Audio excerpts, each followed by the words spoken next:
परम प्रेममय श्री श्री ठाकुर अनुकूल चंद्रଙ୍କ श्रीमुख निःसृत पवित्र नारी नीति ग्रंथ पाठ मोर कथागुड़िक जो तुम केवल कथा और चिंतार खराक मात्र हुए करवा आचरण भितर दे सेगुड़िक जदि वास्तव में फुटे तोली न पार तेरे पाइबा जे तुम साच्छन्न रहा किंतु अति निश्चय तुमर मु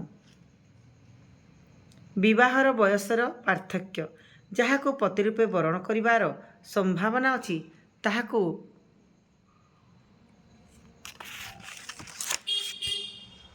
ताहाको केवल बंधु परी चिंता कर नहीं बरम भाव देवता परी आचार्यंक परी भाव बयसर नैकट्य मनीषर बोध ग्रहण क्षमतार दूरत्व घटाई थाए।